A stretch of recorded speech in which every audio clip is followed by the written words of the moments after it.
Good morning, everybody, and happy Friday. Welcome to our director's workshop today. Today we're going to be talking about handling significant events. This is not going to be a fun conversation, so if you're looking for entertainment and laughs today, this is not one of those topics. This is a pretty serious topic that we need to take serious, and we need to plan and prepare for these type of situations that may come up in our programs. So again, we're scheduled to be here today from 9 to 12. I usually try to do about 2.5 hours worth of webinar, and then that way you have plenty of time to complete your online worksheet at the end of the webinar today. So those of you that this is your first time joining us, the way this works is that we are on Facebook Live right now. You have the opportunity to interact with me. You have the opportunity to ask questions and make comments. And then because of that, it makes it instructor-led with child care licensing. So the training that you're participating in today will count towards 20% of your training hours that needs to be instructor-led. Now, if you're watching the recorded video after the fact, that will count as self-instructional hours, which is the 80% that is required by licensing. Excuse me, but if you're here right now on Friday, February 12th, watching live, then this is instructor-led. Welcome. Again, those of you that this is your first time, we're going to have our webinar today, and then at the end of the webinar, I will post a link that you can click on to complete an online worksheet. There are about 15 questions that you will answer, and then I will email you a certificate of completion. There is a $15 fee for your certificate of completion today, but then that way you've got your hours for licensing. All right. Great. It is a very, very cold Friday morning here in North Texas, so no matter what part of the state or what part of the country you're in watching us, I hope that you're safe and warm and that you're just taking it all in and keeping everyone safe and just providing quality care and education for the kids and a safe environment for your staff. That's what it's all about, folks, right there. All right, so again, we're here today to talk about significant events. And a significant event is an event outside of your normal operating day. So not a minor injury, not a minor incident that we deal with on a day-to-day basis, but this is the big stuff, all right? This is the big serious incidents that could potentially close your program down, all right? Or put you in a court of law with some very serious lawsuits, all right? Now, there's so much that we need to talk about today. It's going to be really hard to get this in 2.5, 3 hours. In 2 weeks, I believe it's February 25th, don't quote me on the date, I'm actually doing a webinar on understanding insurance options. And I'm going to have a special guest with me from Hibbs Hallmark Insurance Company.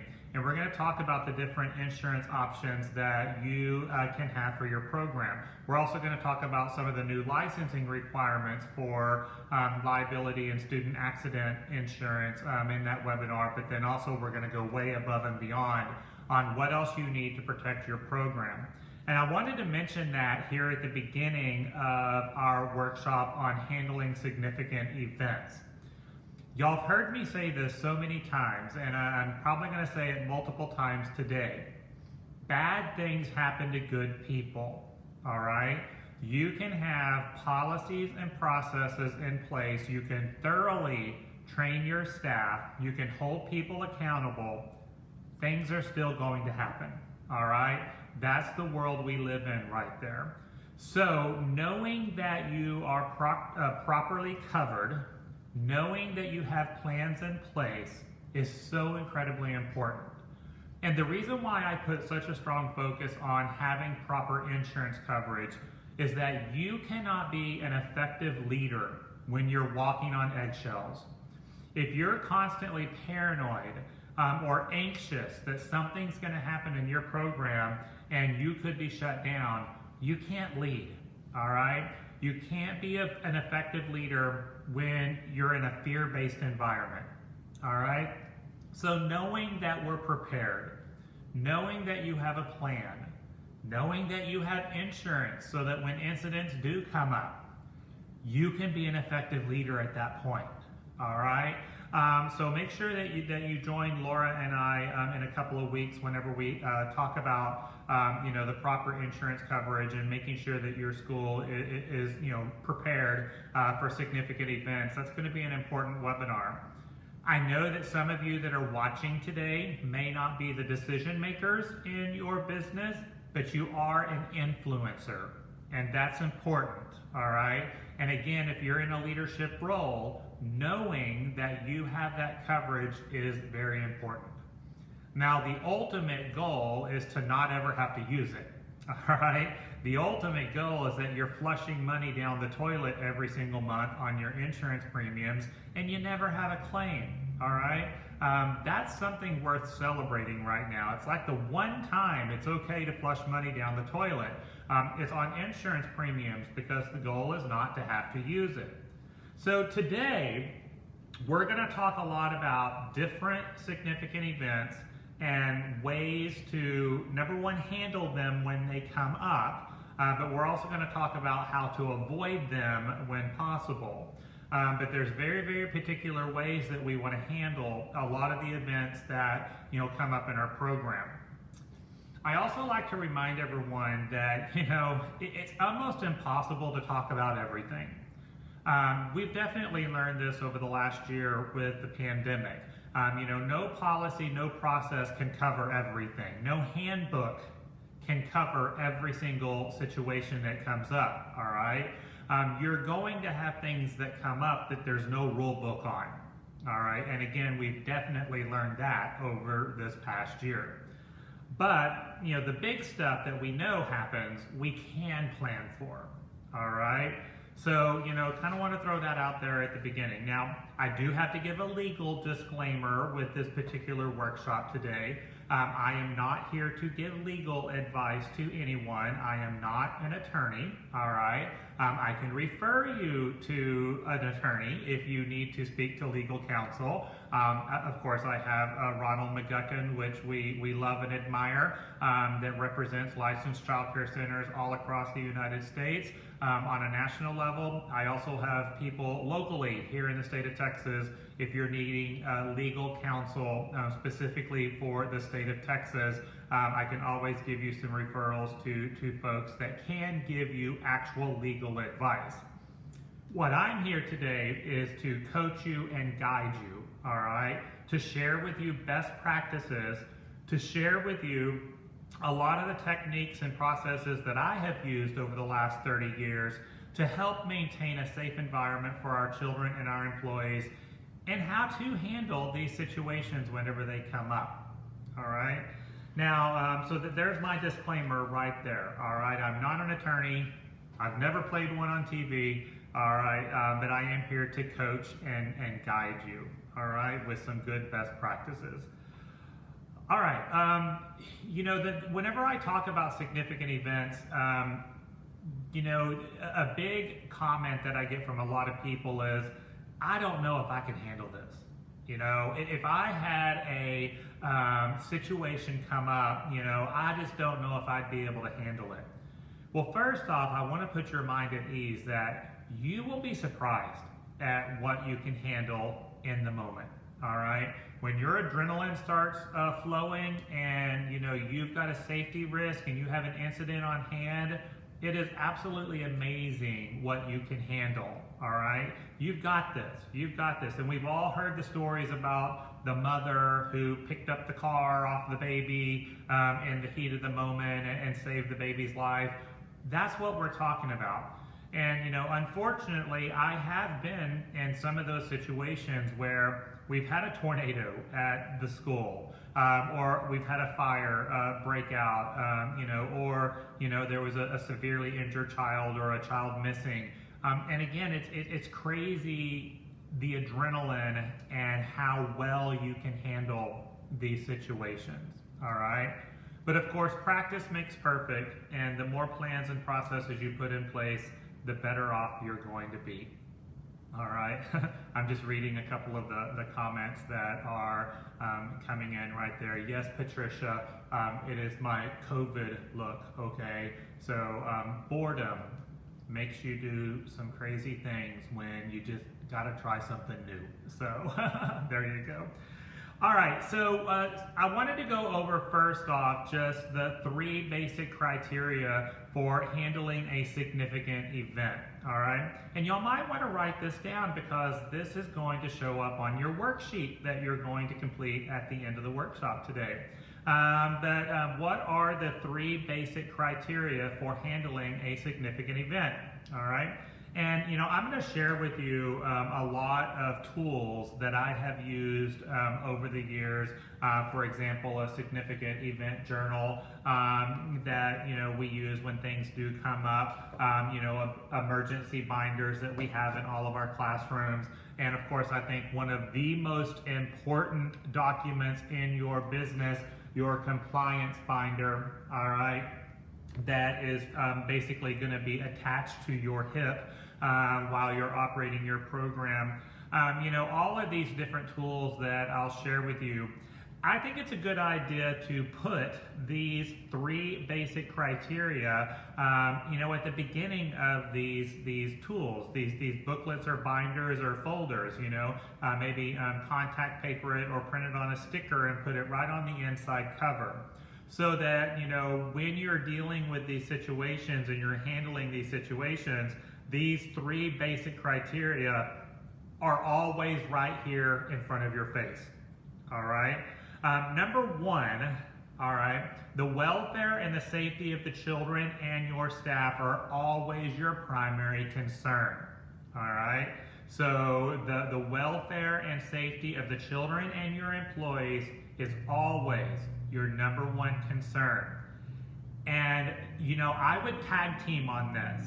So, while you're handling a significant event, the other leader or manager or responsible person in charge needs to put their primary focus on the welfare and safety of the other humans in the building, all right?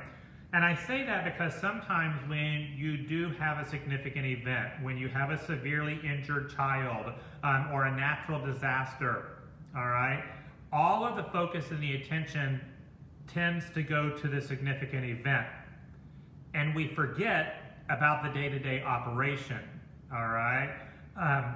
You may have this severely injured child that you've had to call 911 and you're dealing with the ambulance and the parents. You still have a program operating while this is happening, all right? You still have 200 other children that are being cared for at the same time, all right? So we don't want to lose our primary focus, and the primary focus is the welfare and the safety of all of the individuals in the building. So, I talked about a tag team approach to this, all right? So while you're practicing handling a significant event, you're going to say, all right, I'm going to be the designated person that will deal with this significant event. The other manager on duty, their primary role is to maintain the welfare and safety of the rest of the building, all right? So it's like you got to draw the line and divide and conquer. So many times, all right, when we have had significant events, especially when they end up in a courtroom, all right, they snowball on you. And, while you're dealing with that significant event, because you have lost focus on the rest of the program, then another event happens, and then another incident happens, and it just snowballs, and the next thing you know, you've got 8 claims at one time instead of the 1, all right? So this happens quite often, all right? So again, very important that you use that tag team approach to make sure that the welfare and safety of the children is always your number 1 concern. The second basic criteria for handling a significant event, I haven't got to the other 2 yet. Patience, I just did number 1. Okay, here's number 2 for you.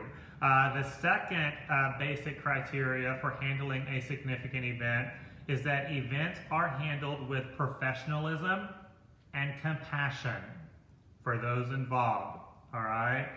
With the goal being to restore calm to the environment. All right, so the second basic criteria is that events are handled with professionalism and compassion. Okay? That's okay. I'm just giving you a hard time. You know that, right? Because it's you. I can give you a hard time. Sometimes again, we lose composure and we let the incident get the best of us. All right. And so maintaining that composure, maintaining competency, practicing that self-control is extremely important, all right? And you got to have compassion. Compassion without admitting guilt, all right? And we're going to talk about that later on, about you got to be very careful what you say and what you don't say when dealing with these situations, especially in the heat of the moment. You don't want to make any type of promises. You don't want to admit any type of negligence, all right? But you can be compassionate at the same time. Breathe. You've got this, all right? Just keep breathing. Keep breathing, all right? And again, this takes practice. Tomorrow, I'm doing a teacher workshop on demonstrating competency, good judgment, and self-control when in the presence of children and while performing your assigned task. I kind of sort of planned this on purpose, that I would be doing handling significant events today with leaders, and tomorrow with teachers we would do demonstrating competency, all right? Because the two do go hand in hand, and you've got to have both in order to successfully come out of these situations. All right? So number one criteria for handling a significant event, the welfare and the safety of the children, is always your primary concern. Number two, events are handled with professionalism and compassion, with the ultimate goal being to restore calm as soon as possible. And the third basic criteria for handling a significant event is that the appropriate regulatory agencies and parties are informed as soon as possible. All right, so we're going to talk about licensing notifications. We're going to talk about health and human service notifications. We're going to talk about notifying your insurance company in a timely manner of incidents. Police department and investigators, all of these type of people that get involved in these types of situations. All right, but timely notification again is very, very critical.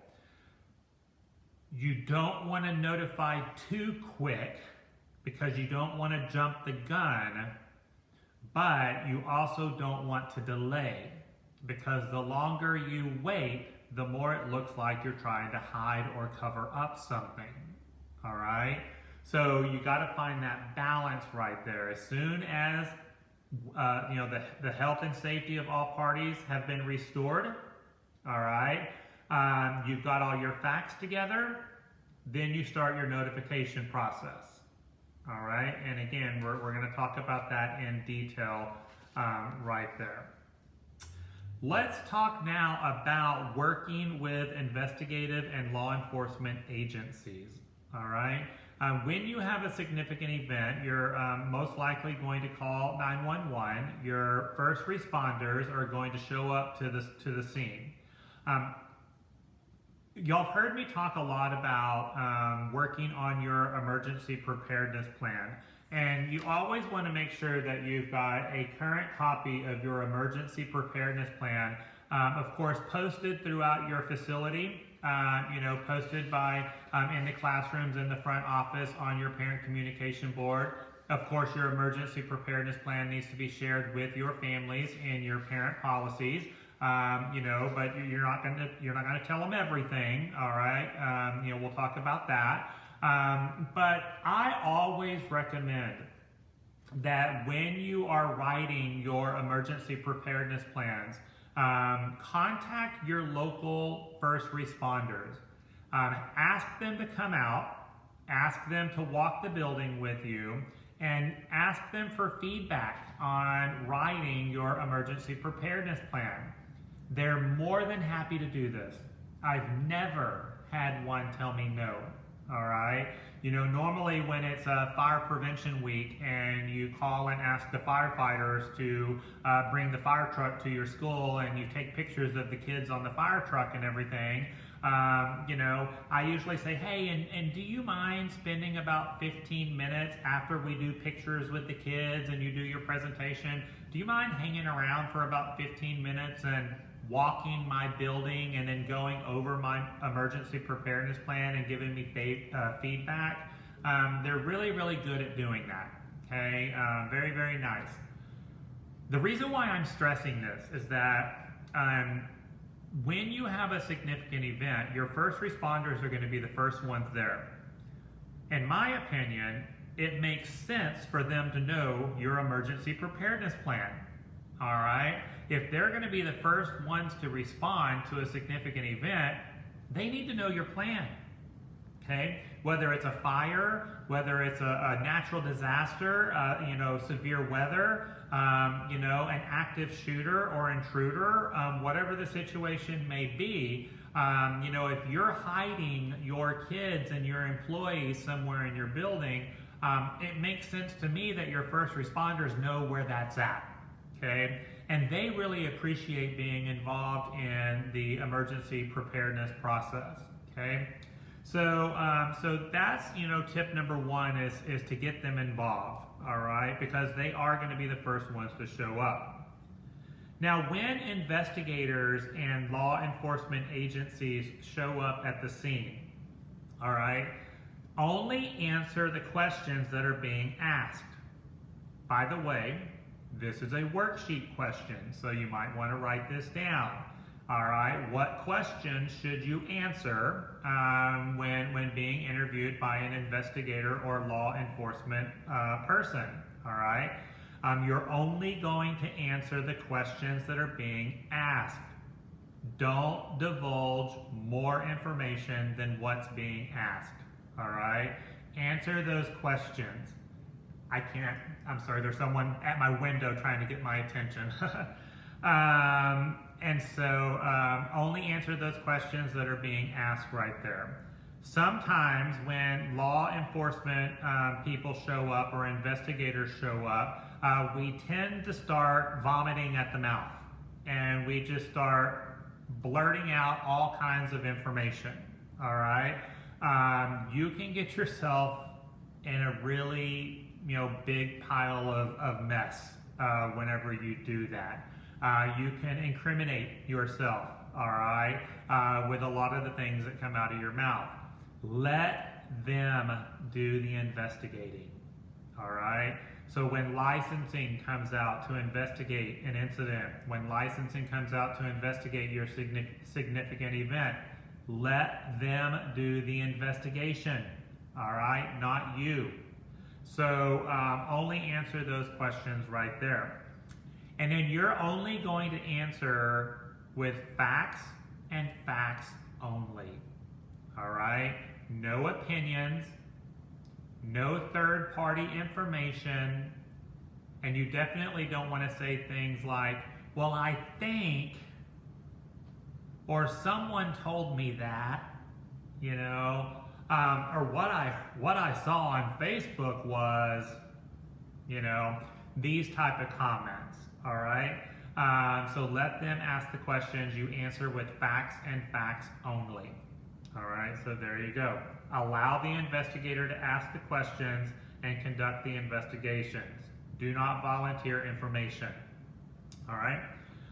If an employee is interviewed, okay, by either law enforcement or an investigator, all right, whether it be licensing or CPS or whoever it may be, all right, if possible, if allowed, you should sit in on the interview. Now, when we're talking about significant events right now, you know, you should have no problem sitting in on that interview with a law enforcement personnel or an investigator. Now, if it's an abuse claim, If CPS is there investigating an abuse allegation, they may exclude you at that point because they could come back and say that the director is coaching the employee or intimidating the employee. All right, that's a little bit different, and we're going to talk about abuse allegations, later on. But you should have no problem with law enforcement and investigators being able to sit in on that interview. And all you do is you sit there and take notes. You're not an active participant. All right, you're just sitting there taking notes because, again, you don't want it to be perceived that you're coaching that person or intimidating that person right there. All right. What we recommend is that, be prepared, train your staff that if they are pulled into an investigation and they are being interviewed by law enforcement, the employee has a right to ask for a member of management to be present.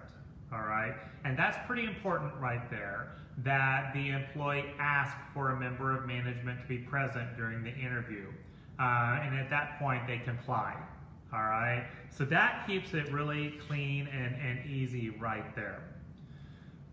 Always make copies of badges of people that are doing the interview. If you do have law enforcement that comes in, if you do have investigators that come in, make copies of those badges. Any report that they are writing out, always get a copy of those reports. All right. It is totally acceptable to verify that these people really are who they say they are. All right. Don't just take their word for it that they are an investigator from the insurance company coming to investigate this significant event. They could be from the other insurance company. All right. So, verifying these people's identity and the purpose of their visit is pretty important right there. All right. Of course, y'all know that child care licensing does require that we have emergency phone numbers posted next to every single telephone that can be used by your licensed child care facility. Make sure that you have this as part of your monthly compliance check, that you're walking around your building and making sure that your phone numbers are posted and that they are accurate. All right, make sure that they're nice and clean and professional looking right there. Sometimes when our teachers are redecorating the classroom, they tend to take these phone numbers down and they don't realize that they're a required posting. And then you've got a compliance issue right there. So make sure you've got a good system to make sure that these are out there. And I like the document that Child Care Licensing has that you can download off of their website to make sure that you've got the required phone numbers. This is not something that I recommend you reproduce and make your own. Use the one that they have. That way you know you're in compliance. You know that you've got what you need. It worked really well. You're just going to want to fill in the blanks right there. All right. But, make sure you have 911 posted, and I know that you should know what the phone number is for 911. But in the heat of a moment during a significant event, when someone says, "Oh my gosh, we got an injured child, call 911. What's the number?" All right. 911, all right? So I know it kind of sounds silly, but again, it's a significant event. Adrenaline is high right now. Post 911 on your emergency numbers. Closest hospital, the address, phone number of the closest hospital. Not just 911, but you want non-emergency police and non-emergency fire. Sometimes we need to call our first responders, and it's not necessarily a 911 situation, but we do need guidance and coaching from them, so that non-emergency number is very helpful to have posted as well. In addition to your health department, your poison control, child care licensing, child protective services, those individuals. I would also have posted, especially in the director's office, this doesn't need to be next to every phone in the building, but in the director's office, the phone number for property damage insurance, all right? So whoever your commercial insurance company is for property damage, I would make sure that that phone number is handy, all right? Right now, today is a very good example here in Texas. We have severe record-breaking cold temperatures. Now today is nice and dry where I'm at. Yesterday was a little bit of a different story, and apparently next week, it looks like it's going to be a rough week for us with some severe weather. But you want to make sure that you've got those phone numbers for property damage handy, all right? If you were to show up at 6:30 to open your building and you've got 6 inches of water throughout your entire building, or you have a tree that blew over in the middle of the night and crashed into your building, and here you are expecting to serve 200 children. You're going to want these phone numbers very easily available so that you can get the restoration of your property moving, all right? Instead of you having to dig through filing cabinets and dig through folders and files and policies trying to find the correct 800 number to call. The tree might have landed on that filing cabinet, all right? So you want to have that. And then the other 1-800 number that I recommend you have easily accessible in your director's office to support you in handling a significant event is if you have work-related accidents or injuries. So if your employees are injured on the job, you want to make sure that you've got easy access to that phone number so that you can get proper guidance from your insurance company, your workers' comp insurance, and make sure that those situations are handled appropriately. All right, so work-related accidents and injuries. All right, let's shift gears now, and let's talk now about I hate to say this. This is such a hard topic to talk about because none of these are fun topics, and you hate saying the most popular because it's not popular, all right? It's the complete opposite of popular. But a significant event that unfortunately we deal with more than we should, and that is abuse allegations, all right?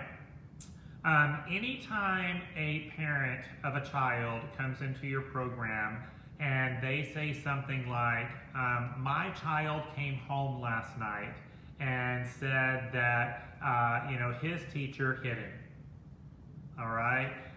That's an abuse allegation, all right? And you need to take these comments extremely serious. And the parent needs to understand how serious this is, all right? And so I'm going to go over 5 steps that you're going to take when an employee is accused of abuse, all right? Now, sometimes we run into situations like this where, the parent comes in and says, well, my child came home last night and said that, his teacher hit him on the head. Oh my goodness, I am so sorry that, your child told you that. Give me a little bit more information. Exactly what did he say? And then tell him, okay, this is my priority attention this morning. I'm going to immediately look into this situation. Here's what I'm going to do. And then you're going to go over what you're going to do with the parent. These are my action steps. Thank you for bringing this to my attention. Now, Mom, I just want to let you know, if this did happen the way that you just described to me, then, I have to remove the teacher from the classroom, exclude her from our premises. I do have to notify Child Care Licensing and Child Protective Services. One or both of those agencies will probably be contacting both you and your child for an interview. Now, if they determine that this did happen the way that you described it to me, this teacher could be prosecuted and could be placed on a list where she can never work with children again. But thank you for bringing it to my attention. I'm jumping on this right now. And then they start going, whoa, hang on, back it up. Maybe that's not what my kid said. Maybe I added a little bit to it. Maybe I played into it a little bit. But hang on, let's talk. But when you address how serious this is and the long-term consequences of being accused of something like this, they start backpedaling a little bit. Maybe that's not what my kid said, all right? Or what I like to say, the child's version of reality might be different than our version of reality. Because sometimes they say, well, my 2-year-old never lies, okay? Well, I'm not saying your 2-year-old is lying, but your 2-year-old may have a different version of reality than what actually happened, and then we can go into all of that, all right? So let's say, the parent does come in and say, well, my child came home and said this happened, and I'm sticking to it. This is what happened. Your teacher hit my kid. All right, okay? So we're gonna put our plan in place, and here's what you're going to do, all right? And again, I'm gonna go over 5 steps to take when an employee is accused of abuse. You might want to write these down because guess what? It's another worksheet question. First thing, immediately remove the employee from direct contact of children.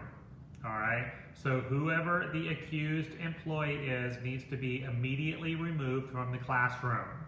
No longer have direct contact with children during the course of the investigation. That's very important. All right. I'm going to pull the employee into the office. Okay, I'm going to sit them down. This is going to be confidential.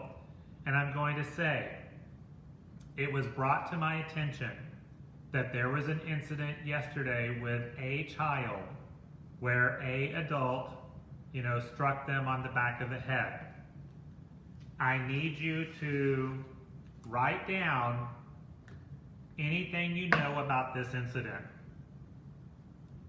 And then you hand them the pad of paper and the pen, and you leave them alone. All right? Now, if you notice, I said, it came to my attention that there was an incident yesterday where a child, was struck by a adult. All right? I need you to write down whatever you know about this incident. Now, did I say which child?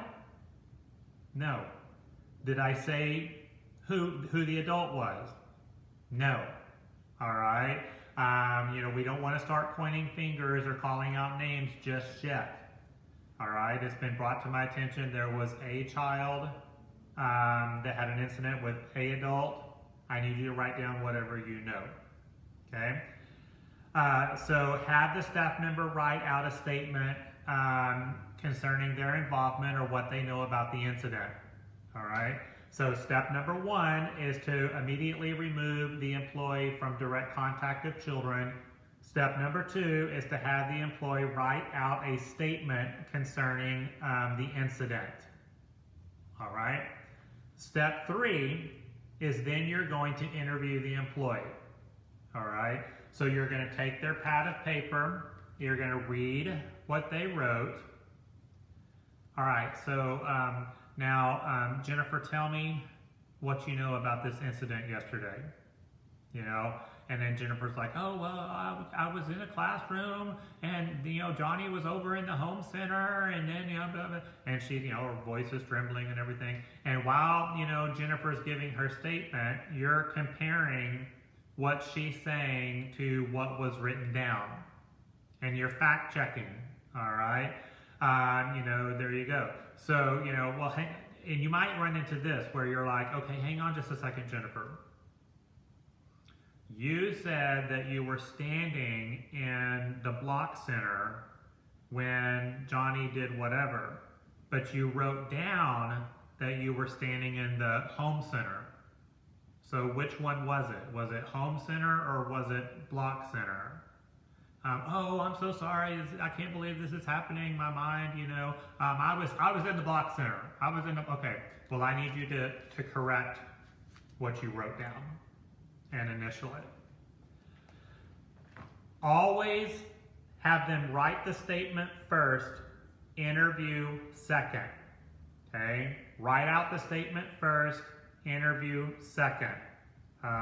Otherwise, if you do it the other way, if you interview first and write a statement second, then it can be perceived that the employee was coached on what to write. All right. So you want to give them the opportunity to write their statement first, then interview. Okay, so that way there's no coaching involved. Question, can you record the conversation? Yes, as long as you have written consent from the employee to do so. All right. Now, that kind of leads me to another very important point. I could not have paid you to ask that question at the most appropriate time. Thank you. Yes, as long as, in the state of Texas, you have to have permission from an individual to record their voice, all right? Now for surveillance, for camera, video, they just have to be aware that they're being recorded. But the laws are a little bit different when it comes to recording someone's voice, all right? Audio recordings. Now, it's 2021. I'm going to guess that the majority of us that are on this webinar today operating high quality early education programs, I'm going to guess that most of you have cameras on your premises, all right? And that you're constantly recording both video and audio in your classrooms, in your hallway, and in your office. And you have this in your employee handbook, you have this in your parent handbook. They sign the acknowledgement of the employee handbook and the parent handbook, so they are aware that they are being recorded, both audio and video, all right? And so you're good. You're in really good shape. I will tell y'all, one of the best decisions we have made in my organization in years is that when we upgraded our camera system a couple of years ago, we installed cameras in all of our directors' offices and our front offices, all right? So there is audio and video happening at every moment in the director's office and in the front office, all right? Now this is not to catch the director doing something wrong or spy on the director. That's not the intent. The purpose is to protect, okay? Now when you are having these difficult conversations with an employee or a parent, it's all being recorded. How awesome is that? All right. So when you're interviewing and investigating this employee being accused of abuse, the entire investigation is being recorded on your camera system. Golden. All right. So that kind of goes back to Elisa's question right there. Can you record the interview? You're probably already doing it, and it's pretty awesome. All right. And Rosie, I have to agree with you 1,000%. Cameras have become so important in our programs. Now, I'm really big on camera systems are for business purposes only, all right? They are for surveillance purposes only. I do not give parents access to the camera footage, all right? And that's in all of our policies, bold print, all right?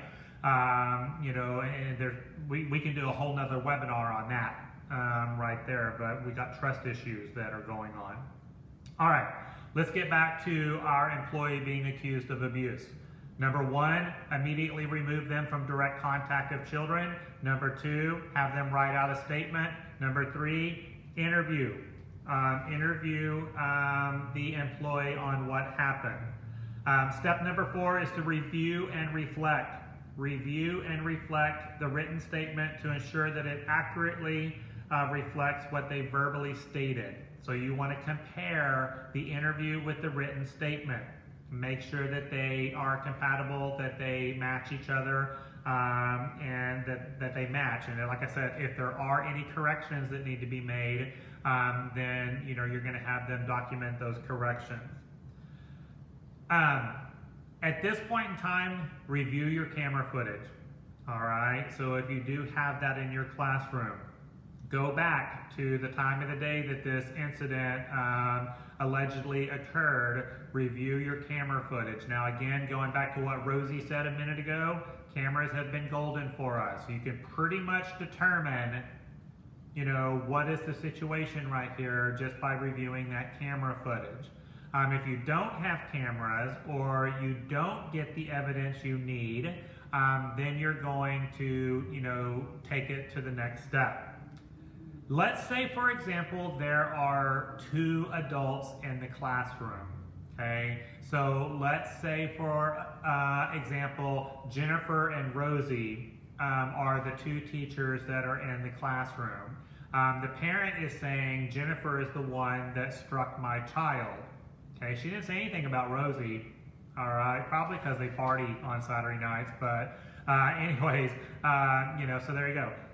You're going to make sure that you pull both adults in at separate times. All right. So, not only am I going to pull in Jennifer and say, hey, Jennifer, it was brought to my attention that there was an incident yesterday where a child was struck by an adult. I need you to document whatever you know about this. I'm going to do the same thing with Rosie too. All right. I'm going to pull Rosie in and say, hey, Rosie, it has come to my attention that there was an incident yesterday with a child and an adult. I need you to document whatever you know about this incident. You don't want to single anyone out yet, all right? You don't want to let Jennifer know that she's the one being accused. Right now, we're going to treat both adults equally, all right? That's so incredibly important. We're not going to single anyone out yet, all right? So, there you go. Yes, I saw a question on there about, do my cameras have sound? Yes, ours do, that we're using now. And if y'all go to my website, timthetrainer.com, and go to sponsors, PB&J TV is one of our sponsors. I've known Bobby for almost 20 years now, through the conference world. And PB&J TV is absolutely awesome on what they can do and the perimeters they can set, and the security that they have in their systems, and the accessibility. It's so easy to operate. It's so easy to operate. So check them out if you're needing to enhance your camera systems. Right there, they're awesome guys. What do I do if they don't write anything down, or they say it wasn't me? If they say, oh, it wasn't me, I didn't say it was. I didn't say it was you. I asked you to write down what you know about this incident. Okay? So I'm not asked, I didn't say it was you. All right? Now, if they immediately say this wasn't me, red flag. I didn't say it was. I just said I need you to document what you know about the incident. All right? That's why, again, it's so incredibly important that everyone is treated equally at this point. And I'm going to interview all adults involved in the situation, because we're not singling anyone out just yet. All right? But when they start throwing each other under the bus, or they start saying it wasn't me, that's important information to know. All right? And so, the question, do we go ahead and remove both employees from the room? I would, if it were me and I was the one dealing with this significant event, because again, I don't want to single anyone out at this point, all right? And until I can determine that it was one specific person and the other one didn't have nothing to do with it, and that's going to be step 5 that we're about to get to, is you're going to make your determination on who gets to go back to the room and who doesn't, all right? But at this point, we don't want to single anyone out. We want to treat everyone equally, all right? So, so there we go. I'm just reading through. Okay, so what if they say, I don't know anything about it, I don't know what you're talking about? That's what they're going to write down. If you're sitting here saying you don't know what I'm talking about, you don't know anything about an incident, I need you to document that. I need you to document that I don't know anything about any child being struck by an adult yesterday. And you're going to have them document that they don't know anything. All right? Because what if they do and they just lied to you? We want to make sure we get that. Now, I see a question about what if they refuse to document? That's insubordination and grounds for immediate termination. All right? If they refuse to document anything, if they refuse to cooperate in your investigation, that's insubordination. They got to go. All right? You want to handle that right there. But if they don't, and it might be, Rosie wasn't in yet. Rosie didn't come in until 2:30 today. It might have been that I sent Rosie to the 3-year-old room to cover a lunch break, and she wasn't in the classroom when this incident happened. I mean, Rosie may not have been in the classroom. She may not know anything, all right? Then she just needs to simply document that. I don't know anything about, this incident. Document it, sign it, that's what you need. All right? So, good questions right there. Good questions right there. Now, after you have your written statement, after you do your interview, after you review your camera footage, at that point in time you can determine, did this happen the way the parent described? Did it not happen the way the parent described? And then you get to make a decision on how to move forward, all right? Obviously, if the employee did strike the child, then we need to deal with that in a disciplinary manner of definitely not send them back to the classroom, and then we'll move forward from there. If you determine, the kids were coming in from the playground, and Jennifer said, "Come on, Kevin, let's go inside now." And that's what happened, is she had a little pat on the shoulder and with a little nudge that said, "Come on, Kevin, it's time to go inside now. We're going to walk into the classroom just like this." All right? No abuse. All right? There's no abuse there. Now, to 2-year-old Kevin or 2-year-old Johnny, this is, my teacher hit me. All right? And that's when we have the conversation to the parent about the child's version of reality is different than what actually happened. All right? It could be it did actually happen. All right? So that's going to be step 5 right there, is that you decide if the employee can go back to the classroom and have direct contact of children without any additional risk, or if you need to discipline the employee appropriately according to your policies, and then if it is an actual abuse case, report it to the proper authorities as required by licensing. All right? Let me tell you a situation that I am aware of, a school that I was coaching a few years ago, where a little bit of a different scenario right here, but you're going to get the point. The director was walking down the hallway one day and walked by the 3-year-old classroom, and through the observation window saw this little boy sitting at a table crying. The director stuck her head into the classroom and said, "Hey teacher, do you know why, Johnny is crying?" "I don't know, he's been crying all day."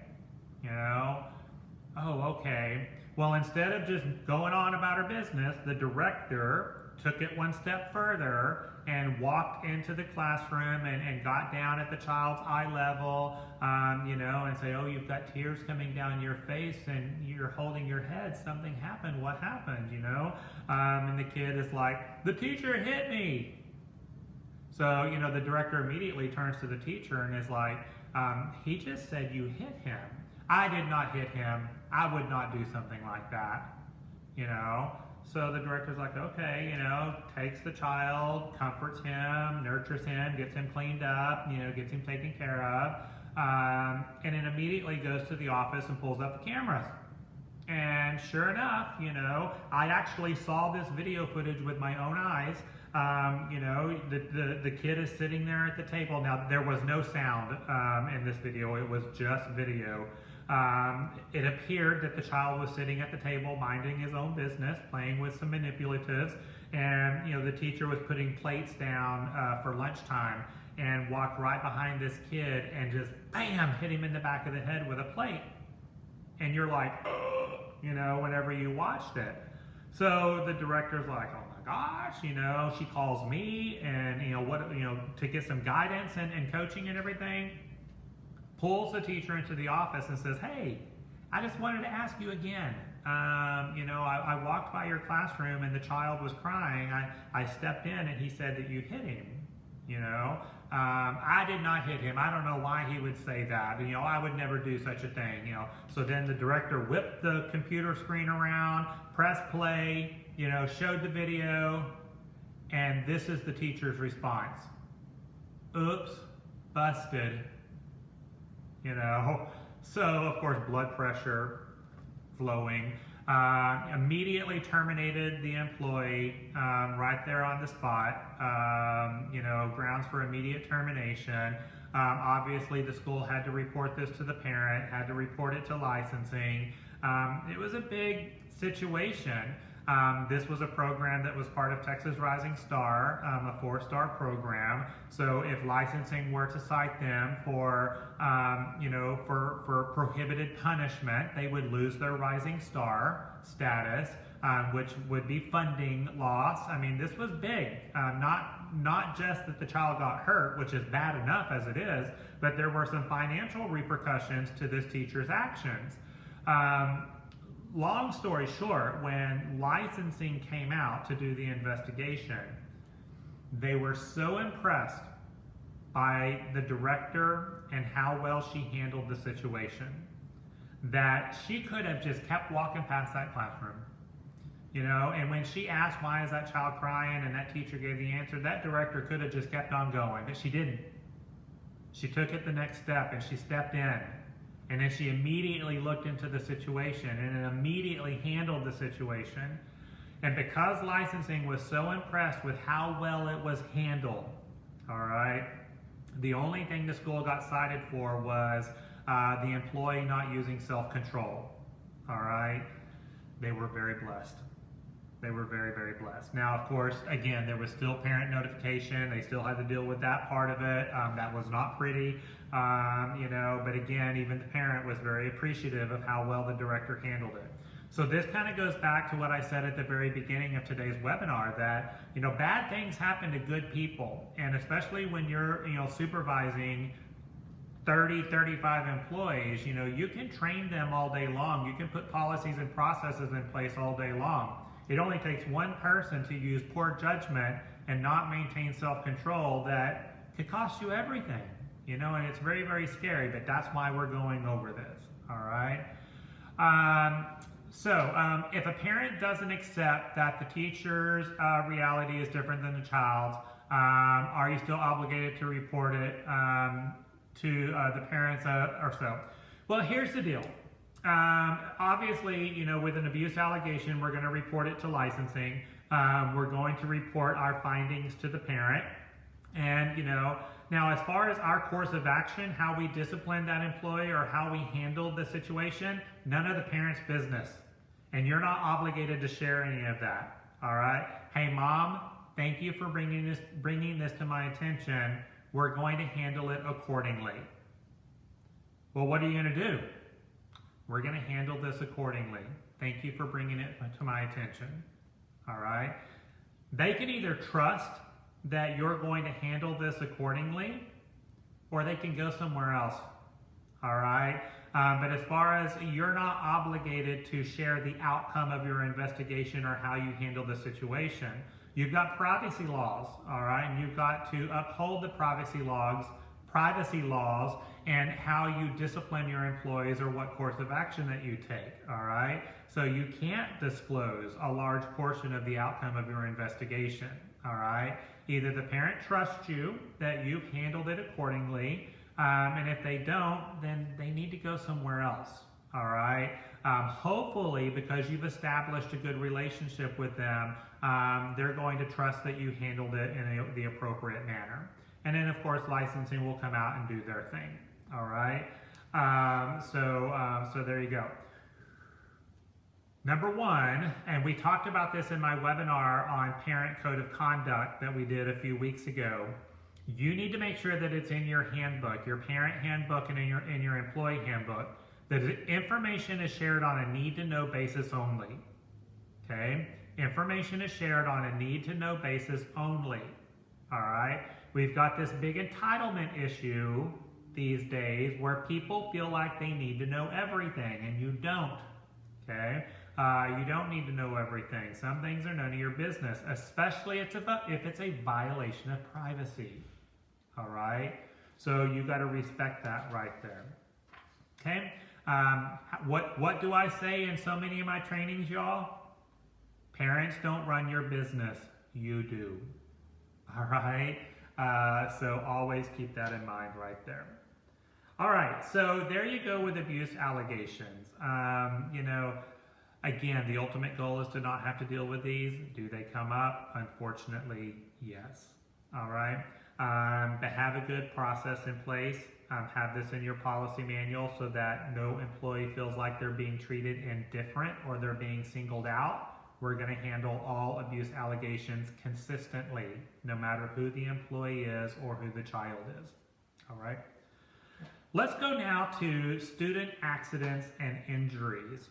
Student accidents and injuries. And from a significant event standpoint, we're referring to serious incidents involving emergency medical treatment or hospitalization. All right.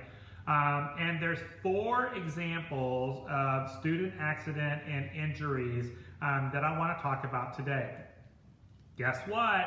Worksheet question. What are 4 examples of student accidents or injuries that fall into the category of significant event? Student accidents, number 1, vehicle accidents, work-related accident or injury to your employees, or property damage. So not just kids, but everyone. But these are the 4 things that you need to have in your plan here, your significant event plan.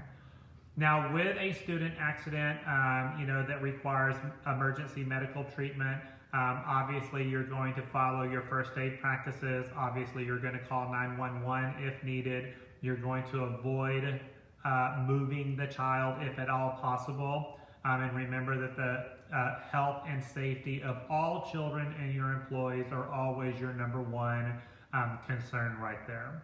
Handle these student accidents with compassion and professionalism. And again, only answer questions that are being answered. I know that we are all required to have training in first aid and CPR as outlined by child care licensing. If you do call 911, you're going to follow the direction of the 911 operator. And of course, when the paramedics get there, they're in charge now. All right? I've actually seen situations where directors and caregivers have argued with the emergency personnel. Well, that's not what we were taught in first aid class. You're not supposed to be doing that. Guys, they're the professionals, all right? They are the professionals right there, okay? Let them do their job. I really want to talk, I want to move over to vehicle accidents. Now, I understand that not every one of you transport children in company vehicles, so I'll try to keep this brief right here. But, some of you do. Make sure that both in your program and in your vehicle, that you have an emergency binder. I was asked to repeat the 4 items that we're talking about here. So student accidents, vehicle accidents, work-related accidents or injuries to your employees, and property damage. All right? So have an emergency binder in your classrooms that has a copy of the enrollment form, but most importantly, has a copy of your emergency release document. All right, so in your emergency release is the document that you have signed by parents giving you permission to seek emergency medical care. All right, very, very important. And you'll notice on my sample form that I have a place at the bottom of my emergency release to attach a real life photo, a current photo of that child. All right. And you're going to make sure you have a process in place that these photos are current, all right? If the kid's been enrolled in your program for the last 5 years, and when the parents signed the emergency release form, they were an infant, and you got a picture of the kid when they were an infant, And now they're in the pre-K room. We need an updated photo, all right? So take a photo of that child and place it right here. I didn't put an actual child on mine just because I'm trying to maintain some confidentiality and privacy right here. But anyways, you want to make sure you have your emergency binder always available so that if you do have a student accident, whether it happens on premises or on your vehicle, when the emergency personnel shows up, they know which child they're treating, all right? For example, there was an incident, this has been 8 or 9 years ago now, here in the Dallas-Fort Worth area, where an after-school program was driving a group of kindergartners from the elementary school to the facility, and there was a car wreck. There was a car ran a red light and T-boned the bus and flipped it over on its side. They hit right at the driver's door. So the driver of the vehicle was out cold, severely injured. She actually almost died. Well, here I've got this bus sitting over on its side with 7 very injured, very scared children, all right? And the only adult on the vehicle was out. Well, again, when the emergency personnel shows up to treat the children and the adult, they need to know who they're treating, all right? And if I have my emergency release forms in my emergency binder, and it says right here that Kara is allergic to sulfa drugs, if I'm the paramedic on the scene of the accident, I need to know who Kara is, all right? Because if I have 7 children that are severely injured, and I'm like, okay, which one of you is Kara? You know, well, they're all going to be Kara right now. Or Kara could be out, all right? So not just your emergency release with emergency medical information, but a picture of that child too, so that the paramedics can properly treat them. Not only do I want you to have an emergency medical form in your emergency binder for the children, you need to have these for your adults too, all right? Whether you're on premises or on your vehicles, all right? An emergency medical form on the adults with a current picture of the adult. Because like I mentioned in that bus accident a minute ago, the driver was severely injured, you know, very injured, and she was out. So again, when the emergency personnel showed up, they needed to know how to treat her as well, okay? So those emergency forms are very important, all right? So have your emergency binder both in the classroom and on your vehicles with all of your emergency information with real life photos. Have a good system in place. That you keep these updated. All right. I saw someone just said something about there not being any sound.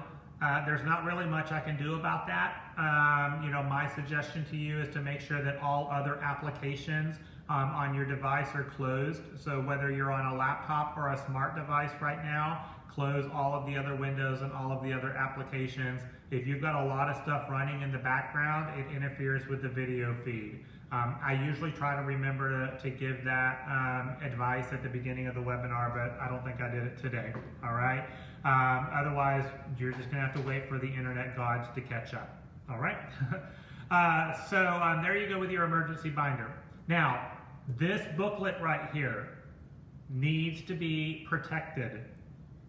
It is an incredibly sensitive tool, all right? It needs to be kept in a safe place. It does not need to be left out, all right? There is enough information in this binder for someone to perform identity theft on your employees or your families. There's also confidential medical information in here. And under the privacy law, that needs to be kept under lock and key. So while this is an extremely important tool when handling significant events, it also needs to be very protected, all right? I know of a program here in the Dallas-Fort Worth area that someone broke into their buses and stole all of their emergency binders. All right, and it was not pretty. It was not a pretty situation. All right, so there you go. There is not a copy of my emergency medical form on my website. This is one document that I don't have posted up there. If you want to shoot me an email, Tasha, I don't mind sharing it with you individually or anyone else that needs it. I will tell y'all that all of my sample forms and policies are included in my child care survival guide that you can purchase off of my website. So if you go to timthetrainer.com, go to training modules for sale, we have what we call our child care survival guide. It's a very, very, very large binder that is full of nothing but sample policies, processes, and forms. And not only do you get that in a binder, but everything in that binder is on a CD-ROM, so you can change it, print it, add your logo, whatever you want to it. But the emergency forms are located in the survival guide, but just not individually on my website. Good question, thank you. And what a perfect opportunity for a sales pitch. Good job, Tasha. All right. Work-related accidents and injuries, same thing. Make sure you've got your emergency medical form with a picture of the employee. That again, this information is only to be used in the event of an emergency and for no other purpose. All right? And that probably needs to be in your policy manual, that the emergency medical form is for emergency uses only and not to be used for any other purpose. Now, with work-related accidents and injuries, make sure that it is in your policy manual. Very, very important, folks. Hocus pocus, time to focus. Make sure that it is in your policy manual that if an employee is injured on the job, they must immediately report it to their supervisor. All right? It must be immediately reported to their supervisor. Must be reported by the end of their shift. All right.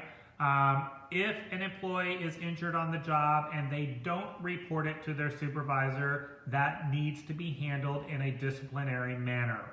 So if you do not report your accident to your supervisor, especially by the end of your shift, you're going to be written up. All right. So that's extremely important. And you're going to refer to your workers' compensation insurance policy for further guidance on that, but that's what they're going to tell you right there. All right. Otherwise, if they don't report an accident to you, and then they come back and they go, I need to go to the doctor. I hurt my back last week. When I was in the infant room, I tripped on a toy and I hurt my back last week and I need to go to the doctor now. But in reality, they were playing softball this weekend and they got barreled over on third base. All right. And so I'm just going to say I fell in the infant room instead. All right. So needs to be reported immediately to the supervisor. And then generally your workers' comp insurance is going to immediately require a drug test with employee accidents right there. When you do have an employee that is injured on the job, one of the first things you need to ask them, do you need medical treatment? Okay. When they go, oh my gosh, I just fell down in the infant room, I tripped on a toy, are you okay? Okay, do you need medical treatment? All right. That's going to be one of the first things you ask them. No, I'm fine. I just need to sit down for a minute.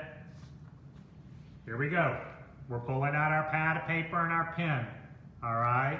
And we're going to start a significant event file. All right. And we're going to do this for all of these items we're talking about right here. Employee fell in the infant room.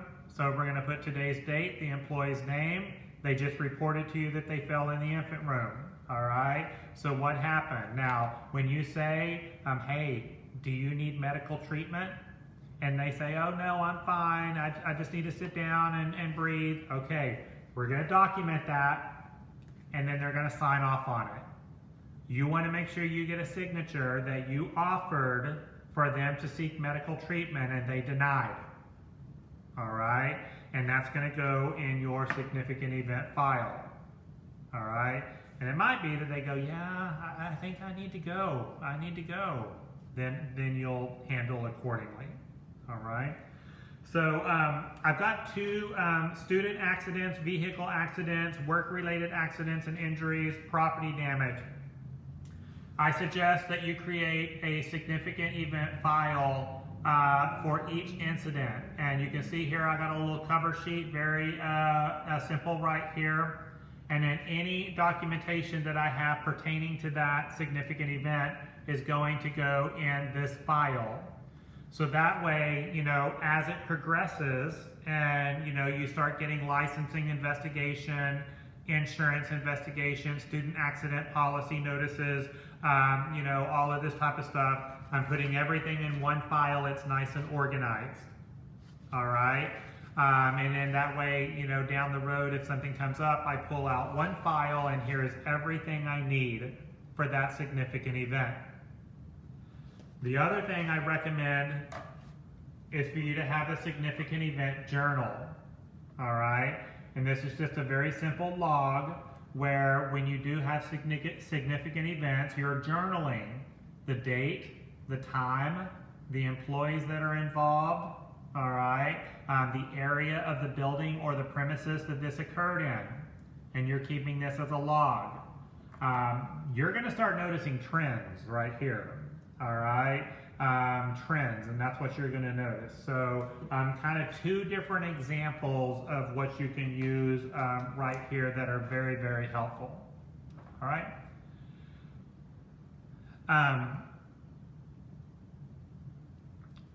So a comment that one organization is requiring staff to have a health statement after hire, that this particular organization is requiring physicals, you know, that they can do their job. That's okay as long as it's done fairly and consistently across the board and it's not being done in a discriminatory manner. All right, so as long as this policy is being enforced equally across the board and it's not being done in a discriminatory manner, that's fine. All right, you're just gonna have to be careful again that it's you're not cherry picking. All right, because then that would get you in trouble. All right.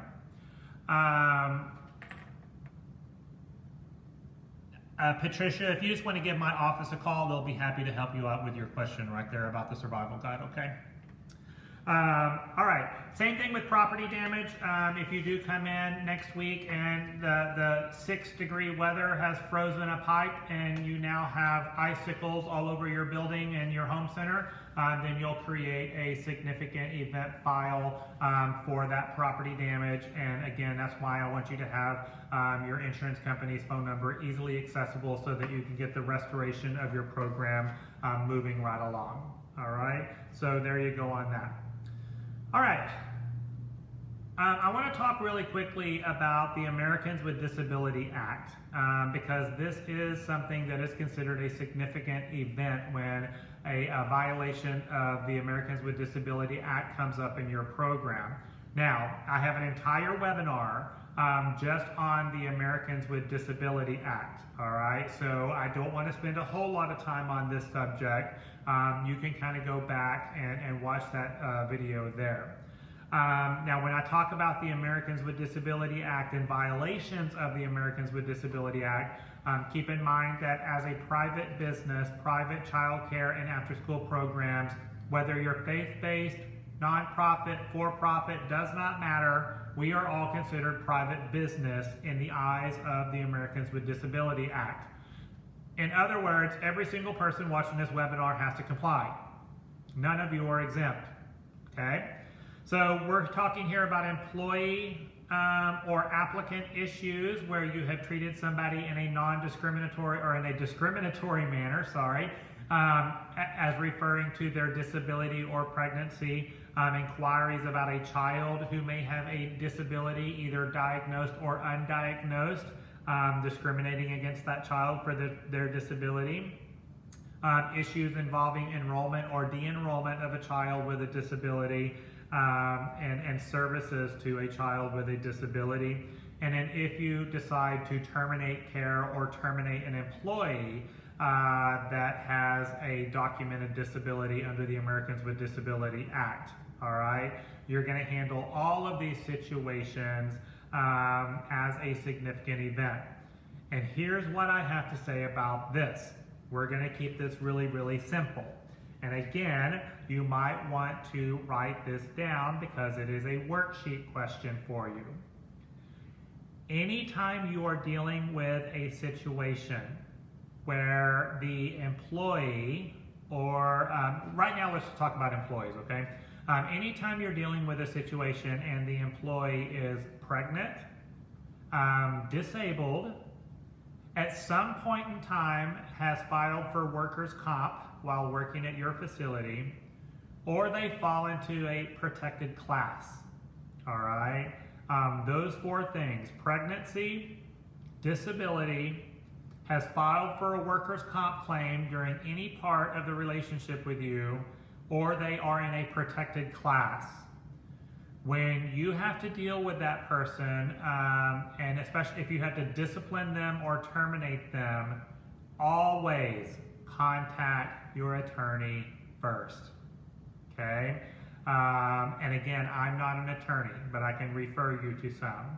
So you're dealing with an issue, whether it's a performance issue, you had a significant event and there was an injury involved, all right, and the employee is pregnant, disabled, has filed workers' comp, or in a protected class, always contact your attorney first before dealing with that situation.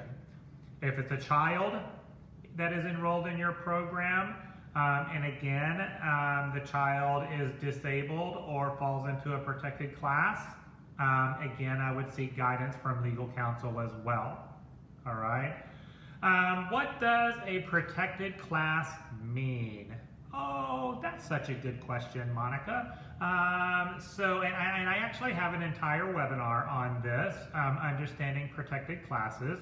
But a federally protected class is defined as, this is a test, let's see if I can do this, okay?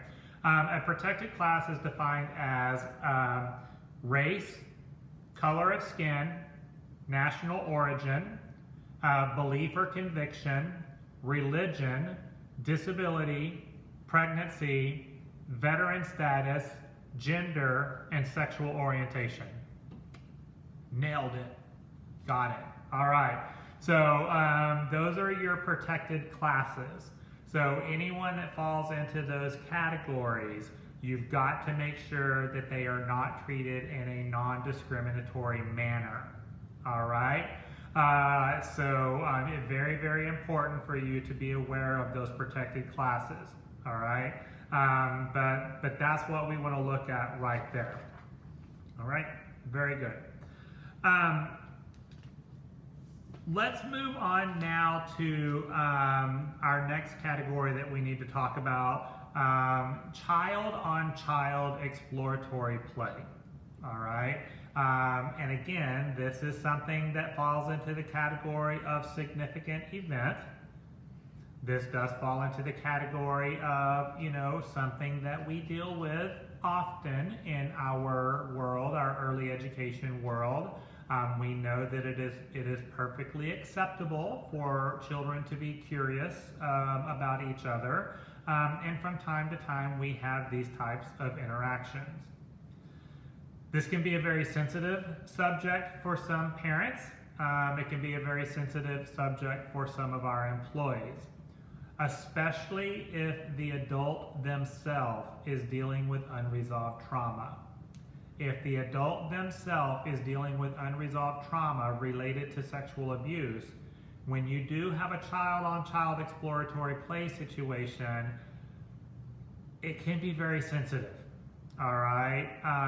And so being able to handle this appropriately and being able to use the right words is so important.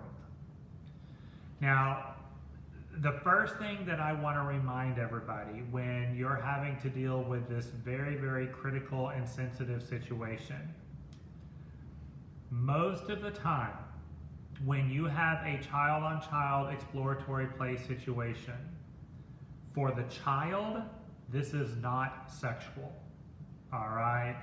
There is absolutely no sexual intention with the play or the curiosity, all right?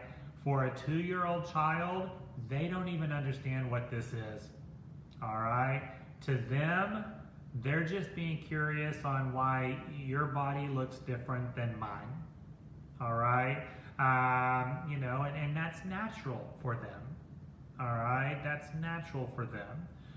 But you know, sometimes the adult that's involved in the situation immediately wants to go to sexual abuse, all right? This child is sexually abusing the other child, you know, or there's some underlying conditions that are involved in this. Most of the time, not the case, all right?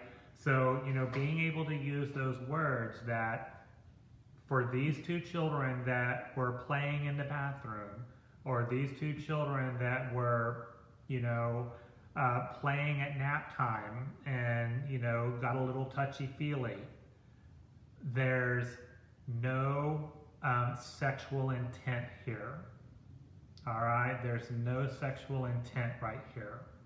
So that's what we've got to be able to explain to the parent or the teacher that's involved in the situation. Now, there could be, all right? Now, if you do have a young child that has been sexually abused or is being sexually abused at home, and now they're, you know, distributing or having that behavior in the classroom, all right, and that's a big indicator of sexual abuse. Yes, you're absolutely right, it is, okay? But that doesn't mean it's the case every time, all right? This is something that's normal. It's just a situation with curiosity. When you're dealing with child-on-child exploratory play and child interactions, you don't want to shame or embarrass the child. You don't want to make the child feel indifferent or that they have done something really, really wrong, all right? Now, this is an opportunity for us to teach, all right, that there is appropriate touch, there's inappropriate touch. You know, there's parts of our body that we share, there's parts of our bodies that we don't share, all right? So this is an opportunity for me to lend this new skill to the child and teach them, all right, rather than shame them or make them feel embarrassed, okay? Now, just like the student accidents and bus accidents and employee injury that we talked about, when you do have a child-on-child exploratory play situation, you're going to create a significant event file, okay? You're going to make copies of the children's files that are involved in the situation. You're going to interview your employees, just like we did earlier with employees that are accused of abuse. In this case, they're not being accused of anything. We just had a situation where privacy was violated during play, and I need you to document what you know about this situation. All right? So privacy was violated during play. I need you to document what you know about this situation. And you're going to include all of your documentation from your employees, documentation that you have done, you've conducted your interview, and all of this is going to go in your significant event file. When you have the follow-up conversations with the families, again, you have to respect privacy. And you got to be very careful not to disclose confidential information about the other party involved, okay? So that's pretty important right there.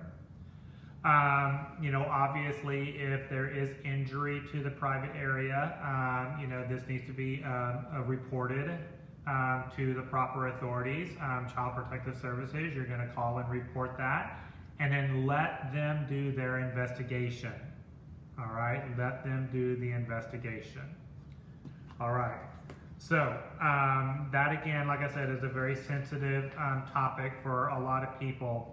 It's not a fun one right there, but it is something that comes up in our program.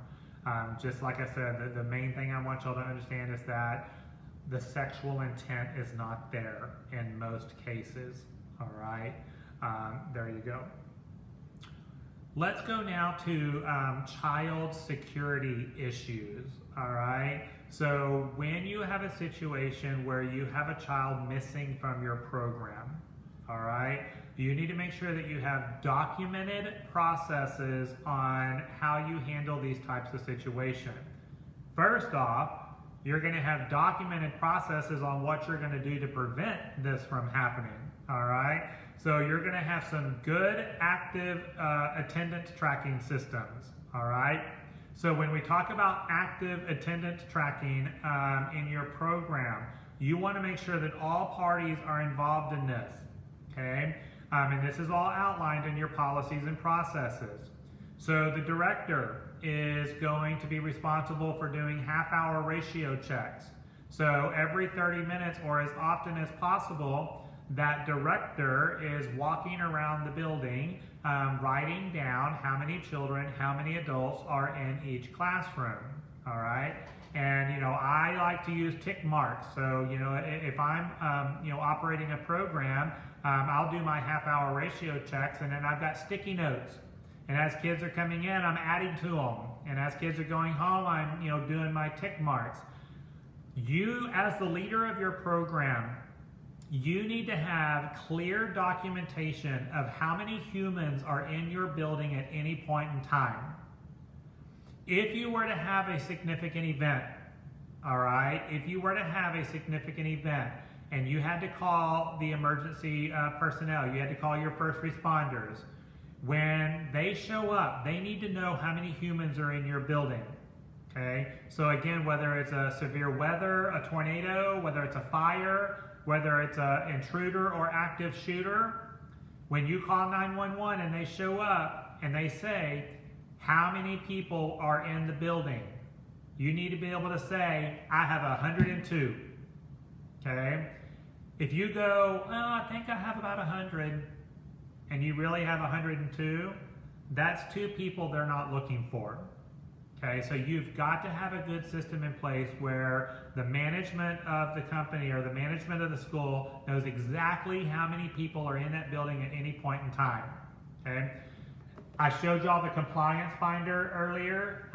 This is a wonderful tool, and you can actually, this is on my website, folks. If you go to my website, timthetrainer.com, and go to documents, you can download my compliance finder table of contents. And it's going to show you everything that I put in the compliance binder and some little helpful tips and everything. So, you know, like for example, you know, one of them is attendance tracking, documentation showing when the child's day began and when the child's day ends, and what adult is dropping off or picking up that child. And so not only in your compliance binder are you going to have, you know, a sample copy of this, but you're going to have what is the minimum standard that's being met right here. Where are the current copies located in your building, and where are the old copies located in the building? So, you know, on your little address label, you're going to indicate both. So if you see on this one, this is infant feeding instructions right here. So, you know, on the infant feeding instructions, it might say current infant feeding instructions are located in the infant room in the purple binder. Past infant feeding instructions are located in the child's file. All right. So this is great to show that you're always in compliance with the regulatory expectations. Now we're talking about attendance tracking right now, and attendance tracking is included in your compliance binder. That's why I brought that up right there. But the director always knows how many people are in your building, okay? Now sometimes I'll walk around and I'll walk into a classroom and I'll say how many, and the teacher, you know, says, oh, there's 7. Okay, I'll write down 7. 30 minutes later, I come back in and I'm like, how many? Oh, there's 6. Well, 30 minutes ago, you told me 7. Now you're telling me 6. I don't remember anyone going home. Who went home? Oh, yeah, I gave you the wrong number 30 minutes ago. Oops. oh, we need to have a difficult conversation now. If you gave me the wrong number 30 minutes ago, we got an issue. We got to talk, okay? That could be a child out on the playground by themselves. That could be a child wandering the hallway, all right? And if you gave me the wrong number 30 minutes ago, that could be a child across the street in the neighborhood now, all right? That's not cool. So we got to have a difficult conversation. But you're going to be looking for this, all right? Are the numbers consistent? And when they are different, you need to ask about it right there. So you're doing your half-hour ratio checks, all right? Your teachers are doing what I call a transition sheet, is what we call it in our world. But it is a document where the teachers handwrite all of the children, what time they come in, and every time they transition in the classroom, they do a name to face, all right? Where I name to face. I'm looking you in the eye, all right? And doing name to face right there. And I like the handwritten, not computer generated, because on my transition sheet, I only want the children present today, all right? And they're doing this all day long. So at the end of the day, I can take a look at that transition sheet and I can pretty much recreate the entire day. And I can see exactly what's going on there, all right? Now our families, mom and dad, guardian, is also part of attendance tracking. They're doing the sign in and out sheets, all right? And I strongly recommend that parents are the ones signing the children in and out. They are part of attendance tracking too, all right? How can you expect me to properly supervise your child if you don't sign them in? Okay, I need documentation that I'm responsible for them now. And then documentation that now you're responsible for them, okay, at the end of the day.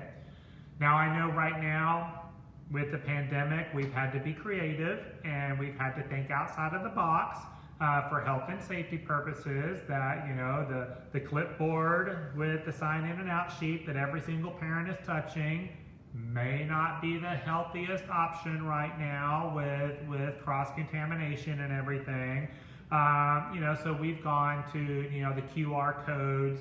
ProCare has come up with a situation now where parents can sign their children in and out with their smartphone by scanning a QR code. And it's pretty cool. It's pretty cool. And that's what we're doing in our schools. So it's touch-free and germ-free.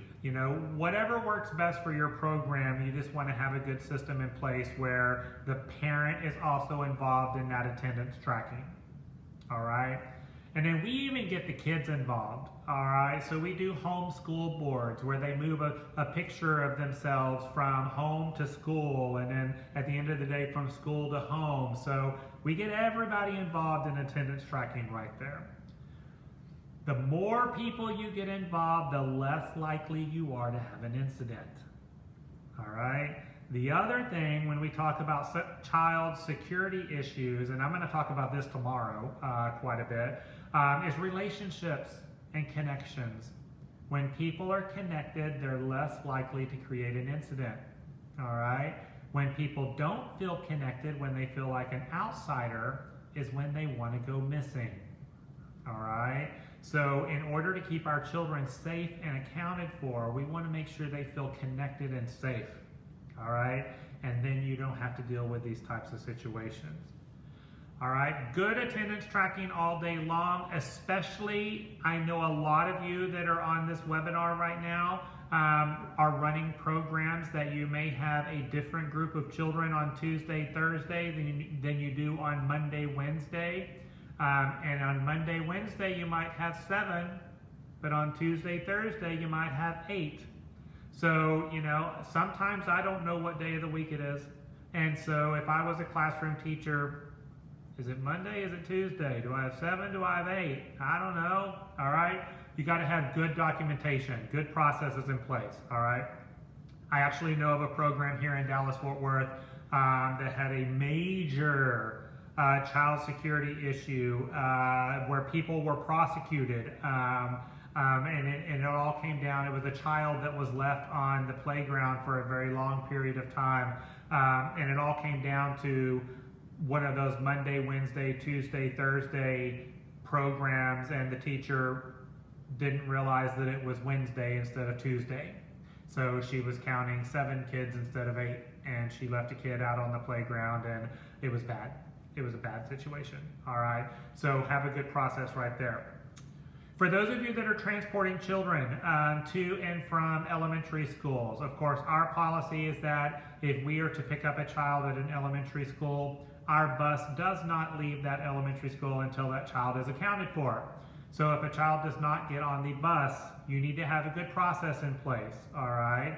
Number one, have a policy about parent notification, that the parent must notify you by 1:30 that their child won't be riding the bus or whatever time you decide is a good time.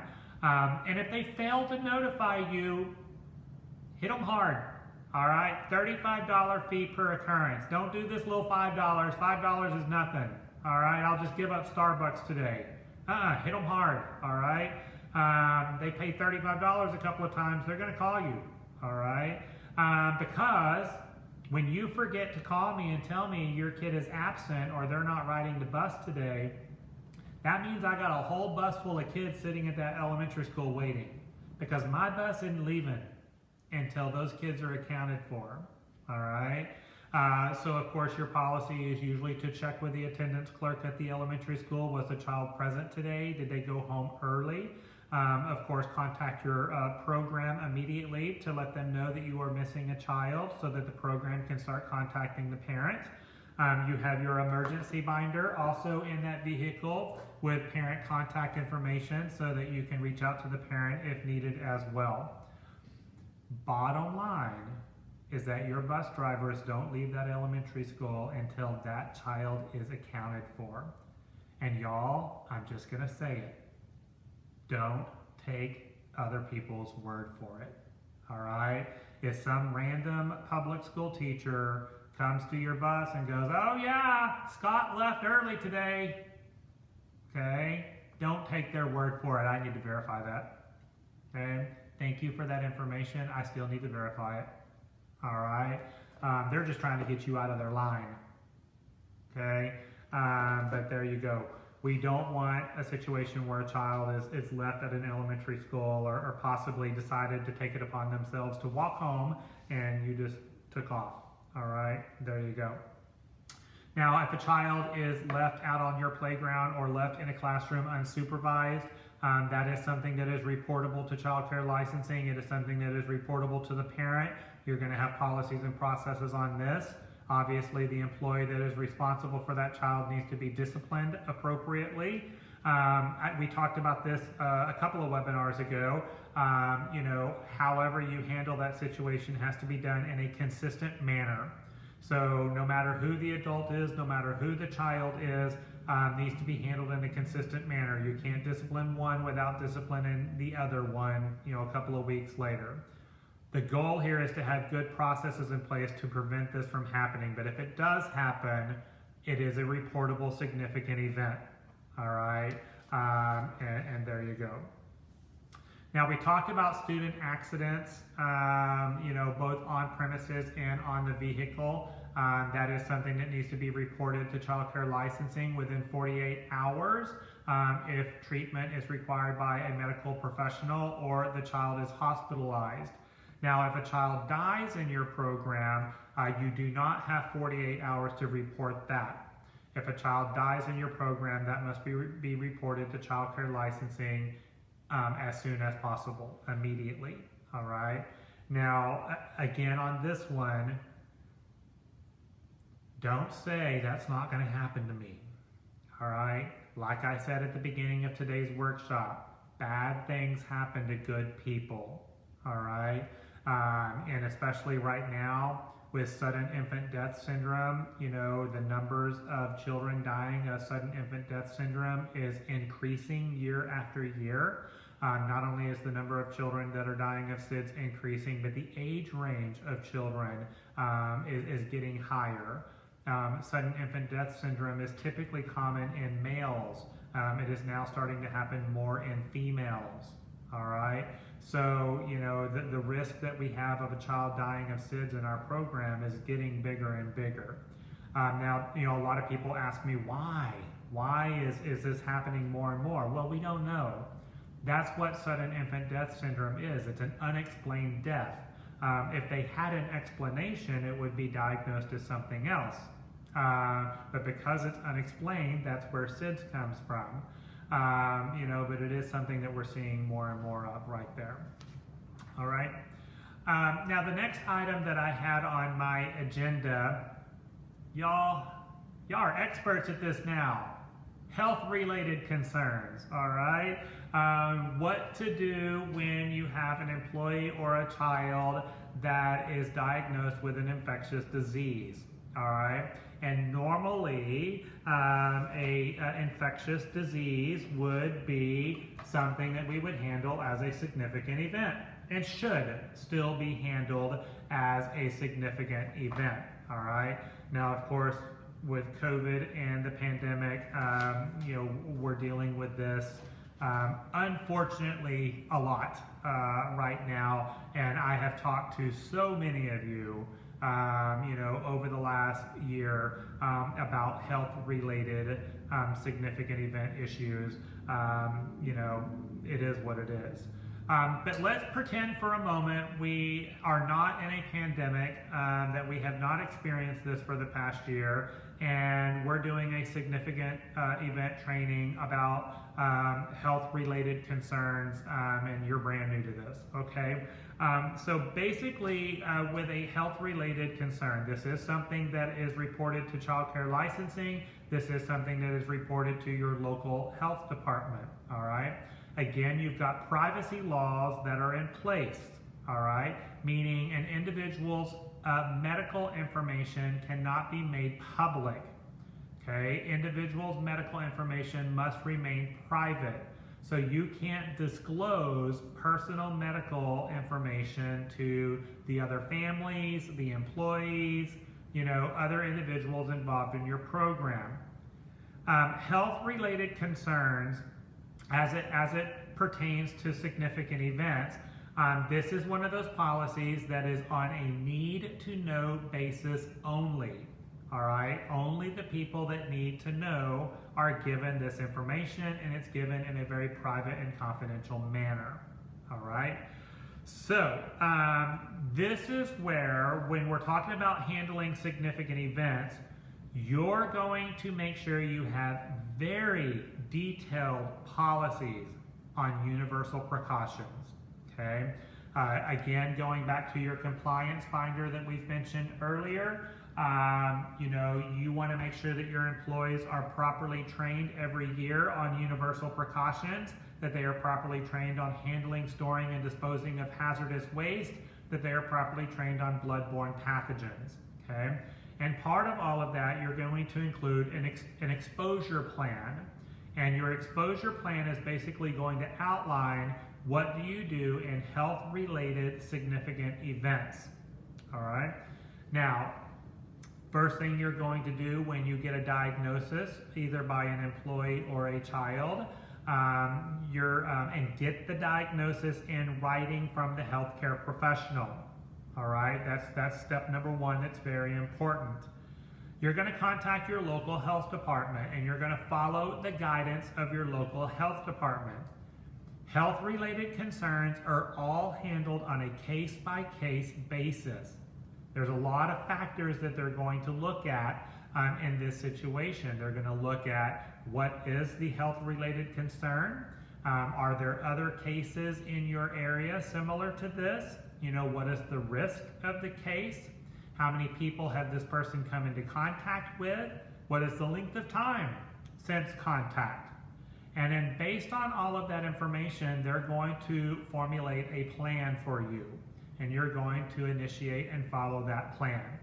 So, this is a tough one from a policy standpoint because there is no cookie cutter approach to it. It's all handled on a case-by-case basis, all right? But that's what you're going to put in your policy. We will contact the local health department and follow their guidance, all right? Yes, some of you are on a first-name basis with your local health department rep now, all right? When you start going to happy hour with the health department, we got a problem. That's what it feels like right now, doesn't it? All right. It is what it is right there. Okay. I have on here to make sure I talk about accidental poisoning. When we talk about handling, storing, and disposing of hazardous waste, chemicals being left out in the reach of children, medications being left out, both adult and child medications, we need to make sure these are always put away so that they're not accessible to children. But this is why we have the 1-800 number for poison control posted. The important thing here is that if you call poison control for accidental poisoning, you're going to follow their direction. Don't try to handle this situation, with those type of things. You're going to follow the direction that they give you based on the situation. All right, so we've talked about a lot of different significant events so far. We kind of talked about the big stuff, and then we're going to have one conversation, and we're going to wrap it up with some of the everyday things that we deal with in our world. Y'all know that we live in a very social media driven world right now, where again, because we have this big need to know and this entitlement, we feel like everything needs to be blasted all over social media, and your business is everybody's business, all right? So the risk of you being interviewed by the media is probably bigger now than it's ever been, all right? And we have a lot of self-proclaimed media reporters these days. They don't necessarily work for Channel 4 or Channel 8. They are self-proclaimed media reporters, and they take it upon themselves to put stories out there on social media. All right? So I want to talk about what to do when you are approached by the media. All right?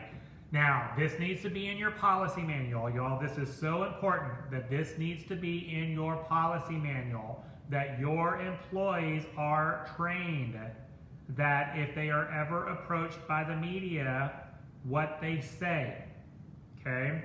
And by the way, here is a worksheet question, so you might want to write this down. Anytime either you or your employees are approached by the media, here is the response that you give them, okay? I am not the spokesperson for my agency. I will be happy to get your name and number and have that individual call you. Okay, that's it. I am not the spokesperson for my agency. I'll be happy to get your name and number and have that individual contact you. All right? That's what you train your people to say. Do not say no comment, okay? Don't say, oh, my boss told me I can't talk about that, all right? Or I don't know, or you get starstruck in front of the camera, all right? I am not the spokesperson for my agency. I'll be happy to get your name and number and have that person contact you. Or here's a business card. All right? Now, if you are the spokesperson for your agency, I would recommend that you contact legal counsel, contact your attorney before speaking to any member of the media, prepare a formal statement that is reviewed by your legal counsel before you make any type of comment, all right? If you do choose to speak to the media, facts and facts only, all right? Now, they are very, very good at manipulating. They are very, very good at trying to get you to say what they want you to say, all right? And you've got to be very strong. And I recommend that y'all role play on this and y'all practice being interviewed by the media because they can be kind of tricky sometimes to try to get the story that they're going for, all right? I don't know the exact name of it, but if y'all go to YouTube, there's this wonderful video of this child care director being interviewed by a news reporter, and she deserves every award out there, this director of this program. I want to go meet her and shake her hand. But this news reporter was interviewing her, and he was trying to get her to just go down this really ugly rabbit hole, and she was so professional, and she maintained her composure, and she stuck to her story and stuck to the facts, and he just kept drilling her, and she wouldn't budge. I'll have to pull it up and find it and post it on Facebook for y'all, but it was like role model director for dealing with the media and how well she handled herself. But it was great because he was trying so hard to take her down this rabbit hole, and she was like, nope, here are the facts. Here's what we did. Here's the facts. Here's what we did. And she just didn't go there. It was great. Y'all gotta watch it. All right. Now, if you see the media outside of your facility, all right, you need to immediately approach them and ask them how you can help them. All right. If they are filming your property, especially children on your property, you need to tell them that they are not allowed to do so, that child care licensing prohibits photography of children without parent consent, and politely tell them that they need to leave your property, all right? They should comply, all right? They know what they can and cannot do. Sometimes they'll try it anyway. Oh, we're gonna blur out the kids' faces, okay? Now, the thing about that is that if they're on your property and they got that camera on and you go out there and tell them they got to go, they're just going to go across the street, off your property, and they're going to zoom in. All right? So, again, just being able to handle this professionally and compassionately is pretty important right there. Offer them a business card. I am not the spokesperson for my agency. I'll be happy to have this person contact you to assist. All right? And that's what we want to say right there, okay? And again, make sure that you're training your staff. I have seen situations where news reporters have watched employees leave work for the day and followed them out of the parking lot, and then the employee pulled over to get gas at the gas station, and then the news reporter tried to interview them pumping gas about something that happened at the facility, all right?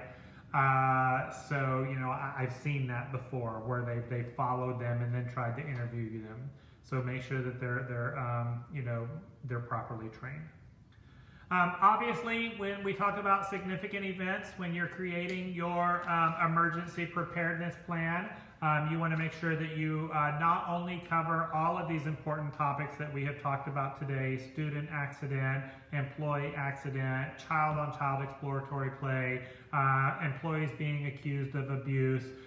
We've hit some heavy stuff today right here, but we need to also remember fire, tornado, severe weather, flood, even here in Dallas-Fort Worth, earthquake.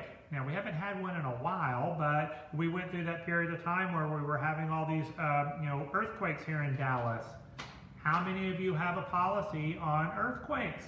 You know, well, we probably do now because we went through that little period of time, but you just never know, what might come about. Of course, child care licensing requires us to practice our emergency drills. You need to be practicing your fire drill once a month, all right? And you need to be actually doing this, not just documenting it and pretending like you're doing it. We need to actually do it, all right?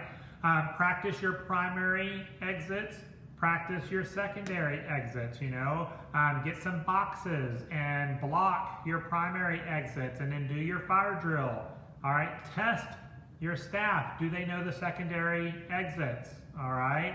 I always recommend that when you're scheduling your fire drills over a 12-month period, you do 4 in the morning, 4 in the afternoon, and 4 at nap time. Okay, stagger them throughout the year. But you want to make sure you're practicing your fire drill at different times during the day, not at the same time. And yes, I said 4 times a year, practice your fire drill during nap time. I think that's so incredibly important because number one, your caregivers probably have, twice the number of children that they normally do. The kids are asleep. the lights are dim, there's added challenges during nap time, all right, that we need to practice right there, all right? Plus, they say that most fires happen when ovens are cooling off, all right, which would be nap time. It's actually the most likely time that a fire would break out right there. All right. Oh yeah, Rosie's telling me that she had a director pretend to make fire out of some cardboard right there. Yeah, I've done that before too. That's fun right there. Severe weather drills. 4 times a year we need to be practicing our severe weather drills. Again, I live in North Texas. We do this all the time. Now, if you have to duck and cover because you have a big North Texas thunderstorm coming in your area, document that. All right, there's your drill. There's your drill. Same thing with fire. If you have a toddler that pulls the fire alarm and you have to evacuate, document that. All right, there's your drill right there. Doesn't say it has to be you. All right. The way I used to do it whenever I was a director is that with our fire drills, I would schedule half over a 12-month period, and my assistant director would schedule the other half.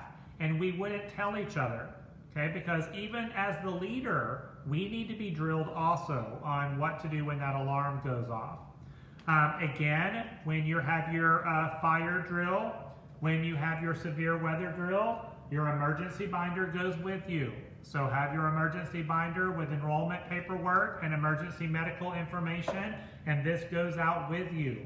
If that building really is on fire, you're not going to be able to run back in and get that file out of that filing cabinet, all right? Or be able to access that information in ProCare because your computer is burning right now, all right? So we want that emergency binder going with these folks whenever you have those drills or an actual event, all right? Crisis plan, active shooter or intruder.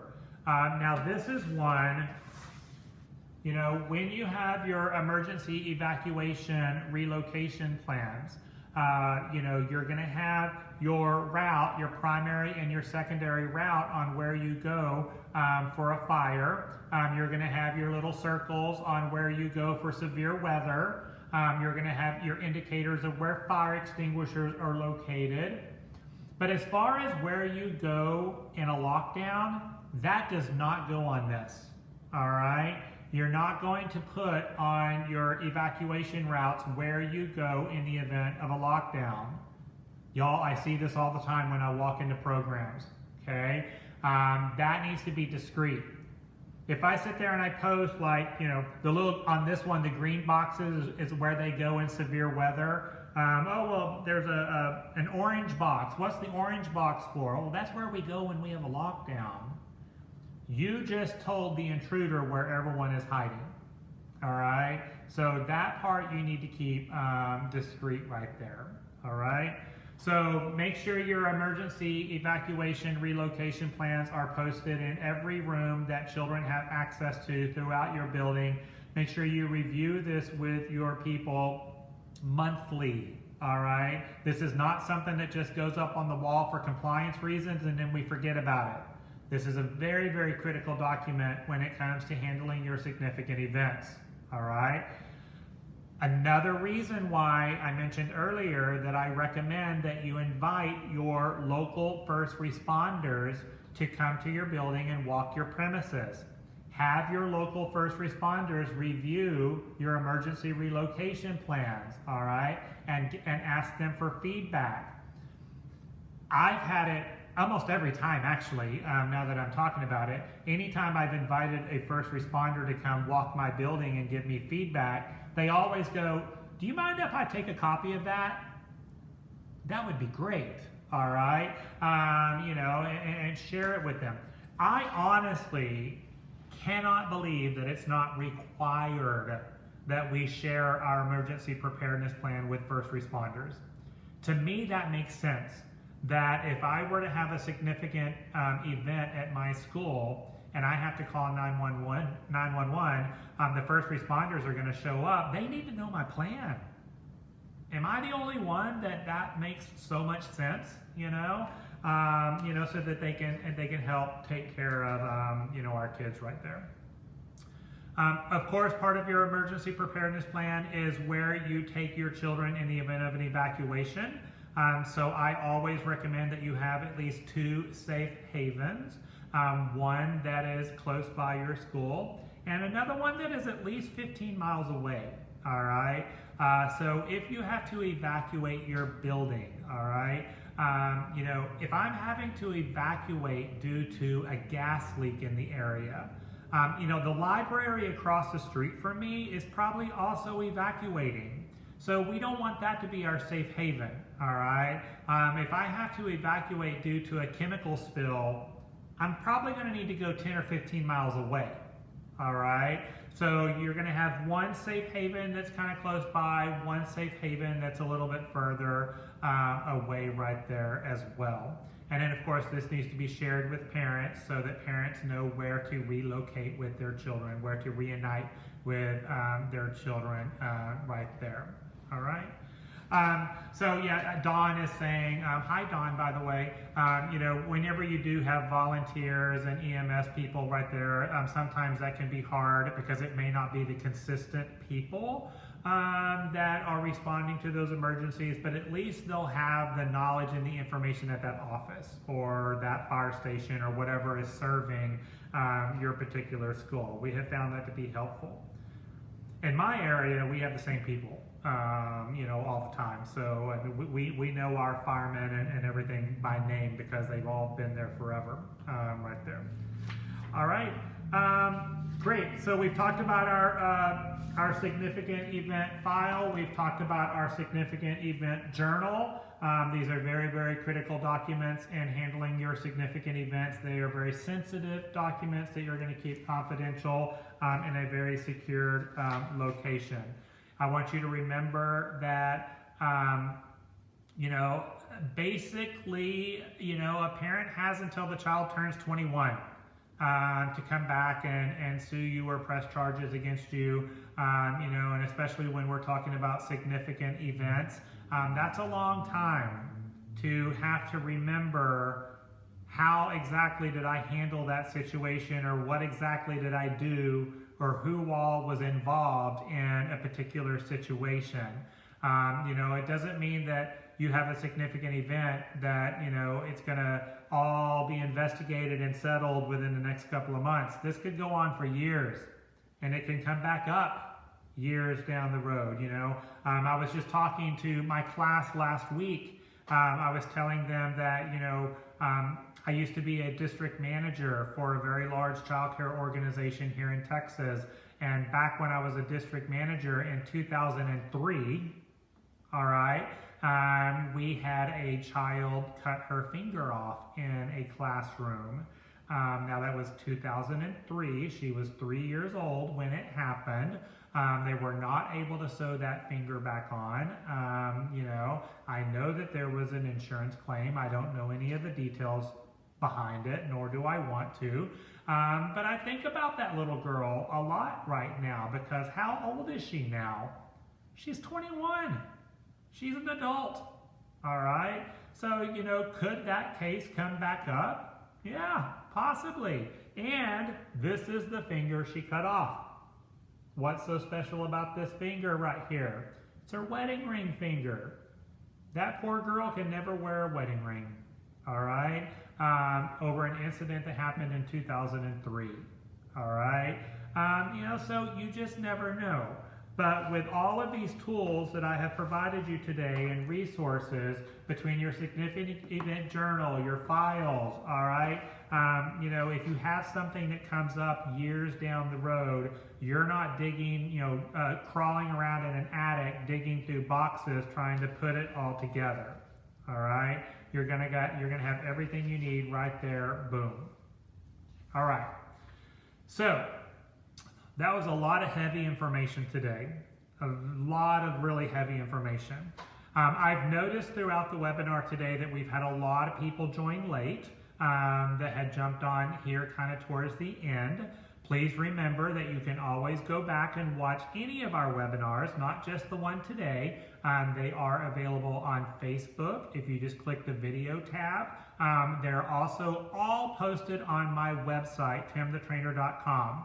If you came in late today, I strongly encourage you to go back and watch the beginning of the webinar and watch it all the way through so that you can hear all of the information. Of course, for child care licensing, in order to use the training certificate that I will provide to you for 3 hours of training, you're going to need to watch all of it, okay? So you can't just watch some of it and get 3 hours of training, all right? So make sure that you're doing that right there. The link to complete your online worksheet will be posted here on Facebook. You're going to click on that link and answer the questions that are on there. Like I said, there is a $15 fee to receive a certificate of completion, and I will email that to y'all once I review your worksheet. All right. Again, tomorrow we are doing a teacher workshop on demonstrating competency using good judgment and self-control when in the presence of children and while performing your job duties. That's going to be from 9 to 12 right here on Facebook. Remember, we also have our 10 at 10 webinar series. You can see my schedule on my website. I try to add topics a month in advance, so I'm working on April topics right now. Kind of keep your eye out for that.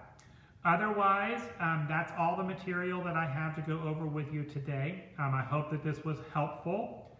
I hope you never have to use it. That's my goal, all right? Is that you never have to use what we talked about today. But if you do, we can get through this together, okay? We've got this. All right, y'all have a wonderful rest of your Friday. Make safe choices. Stay warm. And don't get out unless you absolutely have to. You know, Dawn that's stalking me right now. You know, she lives up there in Philadelphia where y'all deal with this crazy weather all the time. She's used to it. Down here in Texas, one drop of water on the pavement and we freak out. So just stay home, okay? Just stay home. But be safe whatever you do. Y'all have a great rest of your day, and I will talk to all of you very, very soon. Bye, everyone.